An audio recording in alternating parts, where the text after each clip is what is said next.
Tasavvur qiling, siz o'tiribsiz. Oldingizda kitoblardan iborat tog' bor.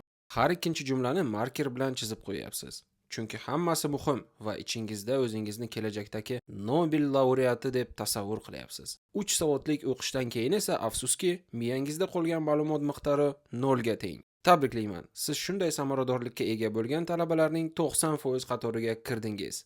Va eng qizig'i, ana shu 90% talaba chin dildan o'ylaydiki, ular hamma narsani to'g'ri qilyapti. Kutubxonadan chiqmay kitob o'qiydilar. Uzun-uzun konspektlar yozadi va yana faxr bilan do'stlariga aytib qo'yishadi. Bugun butun kun 8 soat o'qidim jo'ra. Natijachi? Bilimlar baribir esda qolmaydi. Afsuski. Ammo qo'rqmang, men sizga yordamga keldim. Sizga tez o'rganish va uzoq eslab qolish uchun ilmiy isbotlangan 3 ta usulni ko'rsataman. Birinchisi, 80 ga 20 qoidasi.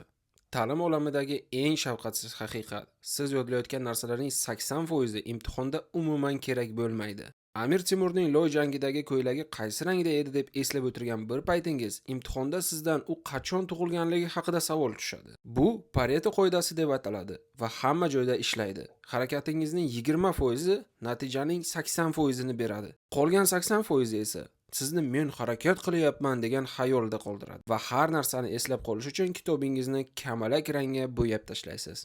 Oddiy talaba darslikni boshidan oxirigacha o'qiydi, barcha izohlarni yodlaydi, ikkinchi darajali tarixiy odamlarning tarjimai holini ham biladi, lekin eng muhim mavzularni bilmaydi. Aqlli talabalarchi?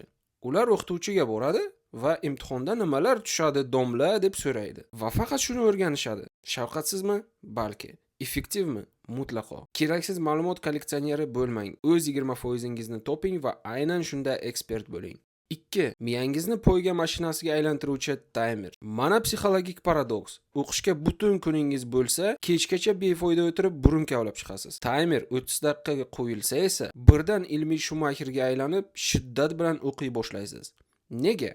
Chunki miyangiz ayyor manipulyator. Vaqt ko'p bo'lsa, voy butun kun oldinda hali Instagram, hayot mazmuni, memlar ham bor. Taymer yo'qilganda esa vahima boshlanadi. Atiga 30 daqiqa qoldi. Tez ishlash kerak va sehr boshlanadi. Xayolparastlik yo'q. Reels ko'rib o'tirmaysiz, faqat toza konsentratsiya. Plus 30 daqiqadan keyin 5 daqiqalik halol tanaffusingiz ham bor. Ijtimoiy tarmoqlarni bemalol scroll qiling. Bu ilmiy asoslangan dam olish. Demak, eng samarali o'qish usuli miyaga sun'iy vahima yaratishdir. 3. Yozib olish texnikasi yodlashdan yaxshiroq ishlaydi. O'qigan har bir bo'limingizni yoping va boshingizdagi hamma narsani qog'ozga chiqarib tashlang. Hech qanday kitobga qarash yo'q. Ko'pchilik vahimaga tushadi. Men faqat 2 jumla yozdim, xolos. Eslab qolmabman hech narsani deb. Zo'r. Bu sizning haqiqiy bilimingiz darajasi. Keyin kitobni oching, qancha narsani unutganingizni tekshiring. Aynan mana shu kamchiliklar super kleyga aylanadi. Miyangiz, yo'q, bu safar eslab qolishim kerak deydi. Natija axborot miyaga kley bilan yopishgandek bo'lib qoladi.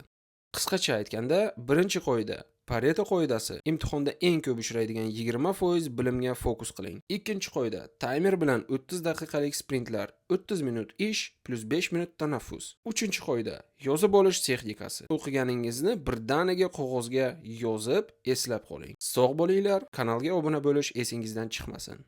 Xayr.